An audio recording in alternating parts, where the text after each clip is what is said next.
What fun would computers be without images? Today we get into how digital images work.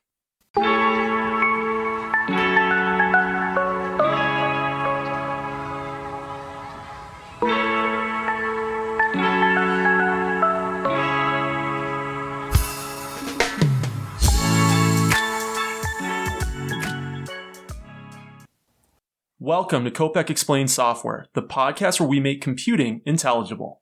All right, Dave, this week's question. How do digital images work?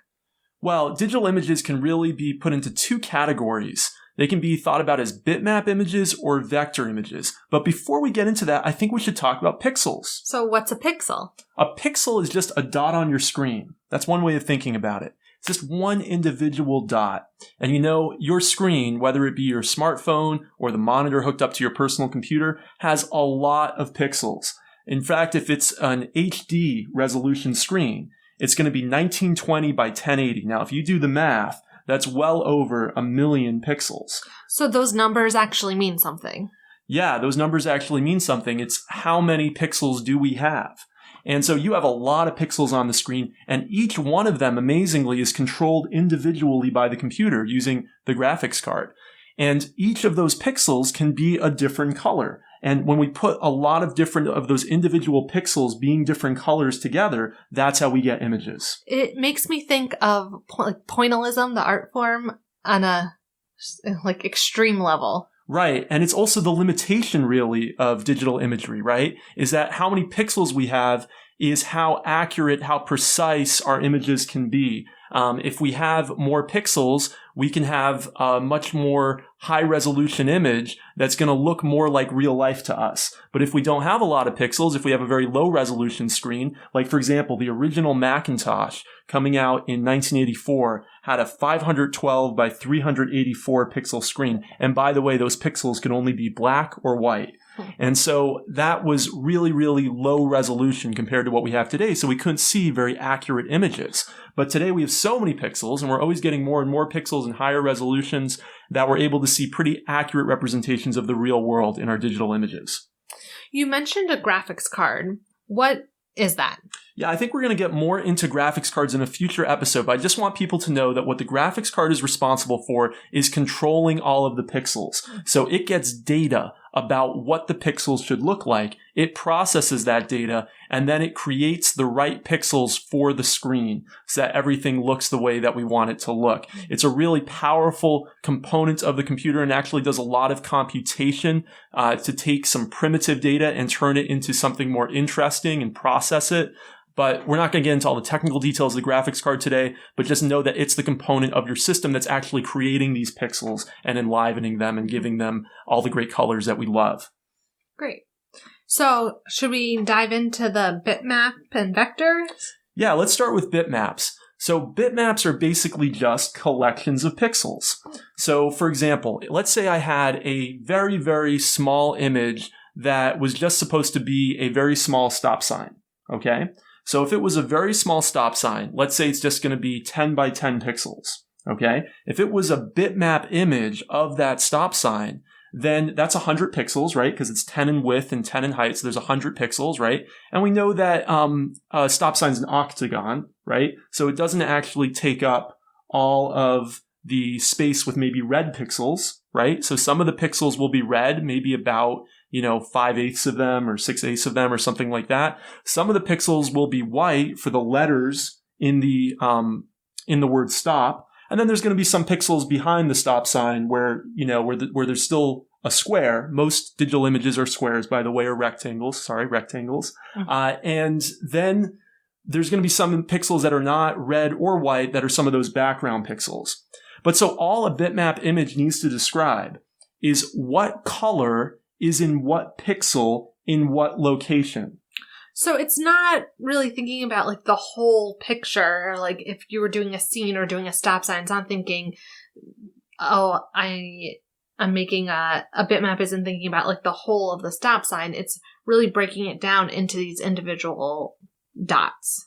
Right. All a bitmap images is a collection of dots, if we want to think about it that way. Each of those dots is a pixel, and each of those pixels has a color. And as long as we have them arranged in the right order, then we can recreate the image. And so there's many different formats for how we can actually store that pixel information. So we need to store, for our image that we're talking about, 100 pixels. There's a lot of different ways representationally that we can talk about those 100 pixels. For example, how many different colors do we want to make it possible to represent within one pixel? Well, we talked about this way back on an episode we did called What is a Byte? But basically, we need to think about how much data do we want to spend to represent the colors for each pixel. The more data that I'm willing to spend on each pixel, the more different kinds of colors and specific colors that I can represent. But before we get into how we might represent one individual color, why don't we talk about color models? So have you ever heard about the primary colors in art? Yes. So what are the primary colors? Putting me on the spot. Red, blue. I'm missing one. Yellow, I think. Yellow, yeah. Right?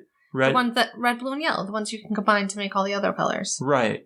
So in computing, we also have color models, and there's more than one. But the most common color model is called RGB, and it stands for red, green, and blue.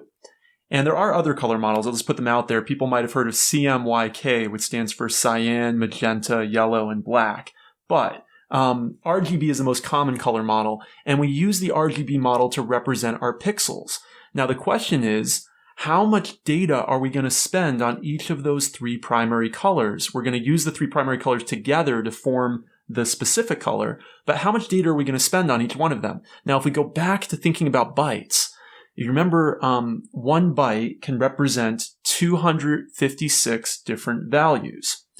If I use 1 byte to represent red, that means that I can represent 256 different versions of red. And if I use 1 byte to represent green, then I can represent 256 different versions of green. And same thing for blue.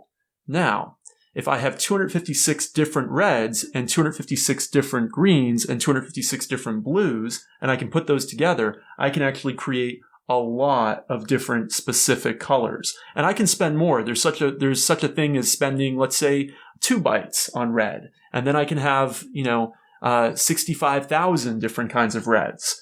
So it depends how much data I want to spend on each pixel, and then how much of that data I spend on each individual color. And there's also more primitive, older computing systems that spend less than a byte on each individual component. But now let's add those together. Let's just say I was going to spend 1 byte on red, 1 byte on green, and 1 byte on blue. That's 3 bytes, right? And that's 3 bytes per pixel. Now, imagine we had our image of 10 by 10. It was 100 pixels, right? So how many bytes then would our image take up? 300. That's right. Yeah, that means that bitmap would take up 300 bytes in that representation. Now, that is actually a common color model. Red, green, blue, using 1 byte for each is a common color model. However, we're missing something, which is that a lot of images we sometimes overlay on top of other images. And what do we call it if we can see through an image? That's opaque. No, that's when you can't see through an image. Oh, that's see-through? Transparent, right? Transparent, right? So we often want to have some kind of transparency value too, and we call that usually the alpha component. And so the alpha component is how transparent is a pixel? Is it fully opaque? Is it partially opaque? Is it mostly transparent? So what we do is we often use what's called the RGBA color model, where we give another byte 255 different degrees of transparency. And that means that parts of an image can even be more transparent than other parts of an image. So what we end up with most typically, and like I said, there's many different color models, but the most common color model is probably RGBA with 1 byte per red, per green, per blue, and per alpha, meaning that it's 4 bytes per pixel. So our stop sign using that color model would be 400. Right, 400 bytes. Okay, now here's the question. Can we do better with a bitmap than 400 bytes if we want to have that many colors per byte? Do you think there's a way? I'm assuming there is because of the way you phrase that question. Right. Well, what if we compressed it? And we haven't yet talked about data compression on this podcast, and maybe we'll get more into it in a future episode. But a lot of common image formats that people are used to, things like JPEG. I'm sure we've all seen JPEG, JPG, because every time you take a photo with most digital cameras, it saves it as JPG. And a lot of the photos you see on the web are JPG. Or maybe you've seen GIF images before, like animated GIFs. Or maybe you've seen PNG images before. It stands for Portable Network Graphics Format. It's a very common format on the web. All of these image formats by default implement compression so that we don't actually have to spend as many as we were just talking about bytes for every pixel for the entire image, because we end up finding ways of finding patterns or finding duplicate use of the same pixel, and then being able to actually store less data to then recreate the same image. So often a bitmap image format will include some kind of compression in it so that we can more efficiently store the images. Otherwise, we would have to use a lot of space. If you think about it, 4 bytes per pixel, right? And let's say you take an image with a camera that is what we call 16 megapixels. And that's pretty typical now for a digital camera. It would be something like 16 megapixels. A megapixel is a million pixels, so 16 million pixels. And if I'm using 4 bytes per pixel, now 16 million pixels would be 16 megabytes. 16 megabytes times 4 would be 64 megabytes. If every image you saw on the web was 64 megabytes because it was such high resolution, or every photo you took was stored as 64 megabytes, which sometimes it is, because sometimes people store their images using the raw pixels, and there's image formats for that. But it would take up a lot of room. Yeah. And so we want to have ways of making things smaller. Oftentimes we just shrink the image, but then on top of shrinking the image, we often also will compress the image using a compressed image format like JPG. Cool. So that covers bitmaps. Right. That's bitmap images. But there are other ways to have an image. Right. So the other main way of having a digital image is through what's called a vector format. Mm-hmm. And so while a bitmap image describes the individual pixels that make up the image, a vector format describes mathematical primitives that describe the shapes and forms that go into the image. What do you mean by primitives? So I mean things like a rectangle. Okay. Or things like a line. Mm-hmm. Or things like even a curved line that follows some kind of mathematical formula to define its curve. Or things like a circle. So if for bitmap, you're looking at the specific pixel, the individual dots, and the vectors are looking a little bit bigger at shapes. Right, that's right. So they're looking at shapes, and they're not looking at specifically where those shapes are going to be in terms of what pixels are going to represent them. That's done later on. What the image format just stores is, we're going to have a line that goes from the top left to the bottom right, and we're going to have a rectangle that goes to the top right of that line. And so it's the relative positions of these various shapes, these various graphical primitives, and not the specific pixels. And then it's left up to the program that's actually going to render the vector image to go and actually turn that description of an image into actual pixels.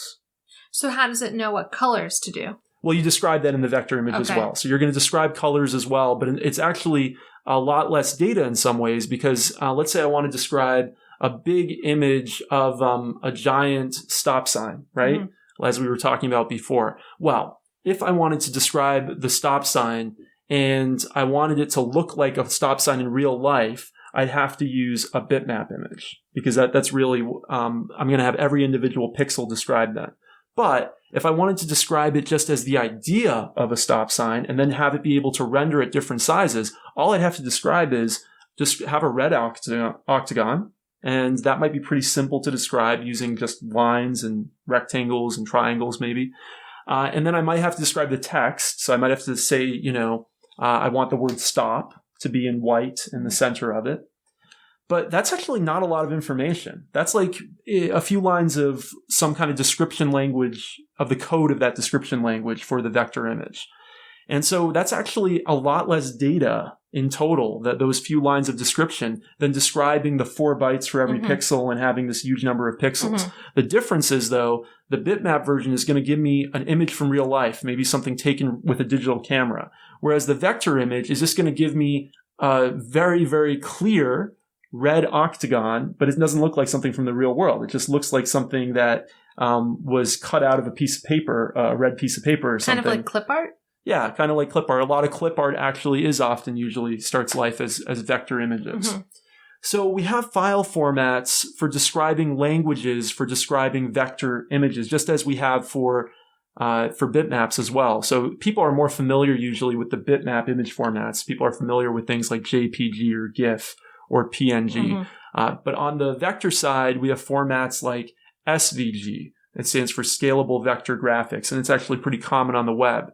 In terms of programs that people use for the two, so if you're an artist and you're working with digital images, you'll often use Adobe Photoshop. That's probably the most common software, although there's a lot of other, of course, digital image software.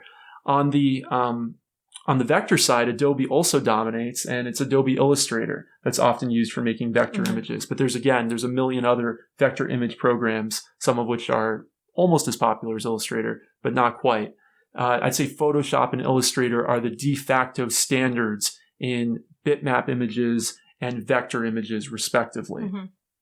So vector images aren't, like you said, aren't coming from real life. They're not what's used for photographs that are going onto your computer, whereas bitmaps are going to be what's used for photographs. Right. So bitmaps are often going to come out of photographs, although they might still be later manipulated in something like Photoshop to add text to them, to add different filters on them, to make them look a certain way combined with other bitmap images. And they could be actually drawn by hand as well. So somebody could go and sketch a bitmap image. If you've ever used Microsoft Paint on Windows or Mac Paint, if you were a really early Mac user, that's a bitmap image program. You might draw shapes with it, but the way it's saved, you can't later on go and open it and change those shapes. They're just pixels on the screen that you can then go erase or cut and copy, but you can't actually manipulate the primitive forms that make up the image. So bitmap image software is pretty common too, but what's more common if you're a professional that's working with primitives is that you're going to use vector image graphics program like Adobe Illustrator.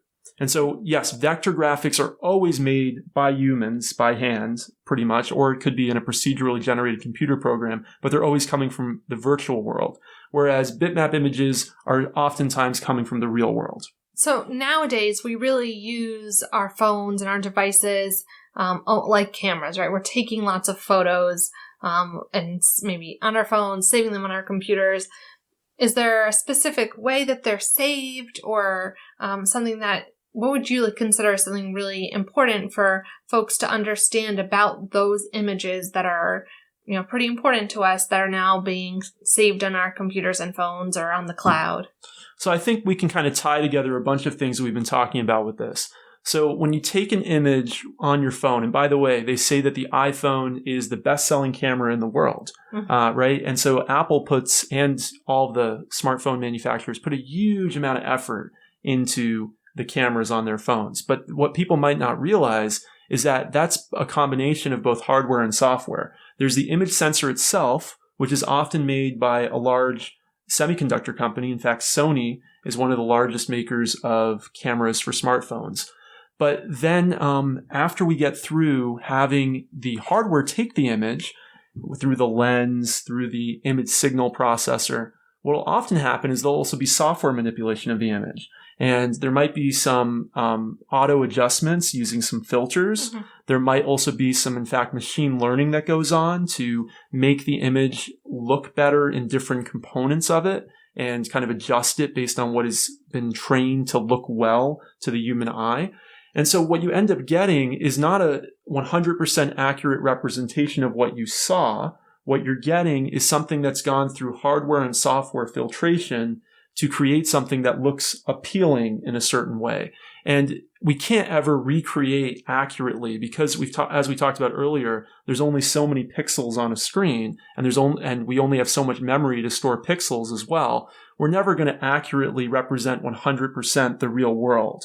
So what you see with your eyes is always going to have more pixels and more clarity and more vibrance than what you see in a digital image. A digital image is a representation in the same way that a traditional photograph is using an analog camera, is a representation of the real world, but it's never going to be 100% accurate. It's limited by the fact that we have less data in digital form than we have in the real world in analog form. We can't represent every atom and everything that you're seeing around you as you go about your day. Anyway, so we get the image. It goes through all this filtration process to try to make it look as good as possible to human beings, both a hardware and software combination. And then we end up storing it usually in one of these compressed image formats like JPG.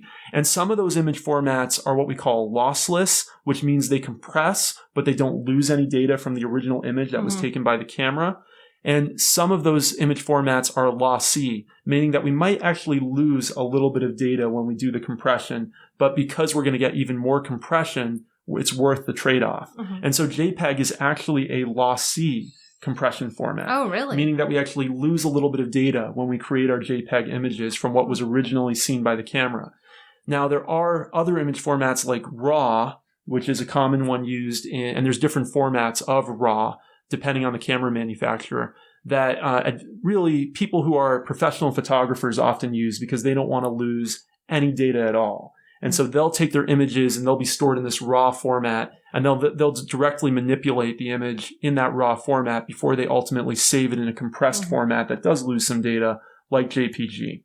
So most consumers, though, we're not going to use as many sophisticated filters as they're going to use. And to us, if we lost a little bit of data along the way, it really doesn't matter that much. It's worth losing that little bit of data to get that compression. Right, to get that compression ratio. Absolutely. So is there anything else our listeners need to know to really understand how digital images are working? I'd say one additional interesting thing is that a movie is really just several images put together. And so if you understand how a digital image works, you also kind of understand how a digital video works. Because it's just a series of bitmaps being strung together and playing in a certain order. Just like if you think about it, the original Edison kinetograph, or, if you ever had one of those old films played for you on a reel in school when you were growing up, you can actually see the 35 millimeter film is just one image after another going in front of the light being projected, right? Well, that's all a digital video is as well. It's one bitmap after another, quickly switching from one to the next to fool your eye into thinking that you're seeing motion when you're really seeing just a bunch of images one after another really quickly. So if you understand bitmap images, you start to also understand what you're seeing when you see digital video.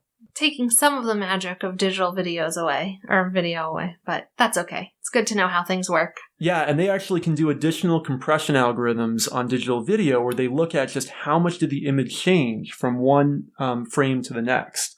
And so if instead of storing the entire bitmap for every single frame, we can just store approximately what changed from one frame to the next.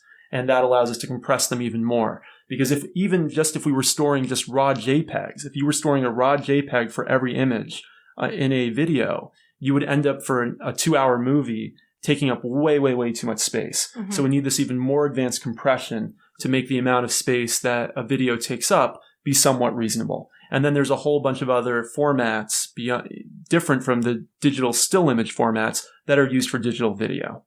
And then there's a sound part, of course, but we'll save that for another episode. All right. Well, thanks for joining us this week. We want to remind all our listeners to leave us a review on your podcast player of choice. And whether that's Overcast, you leave us a star, Apple Podcasts, you leave us a full review, or Spotify and you follow us, it really does help with the show. Rebecca, how can people get in touch with us on Twitter? We're at Kopec Explains, KOPEC EXPLAINS. And we'll see you next week. Thanks for listening.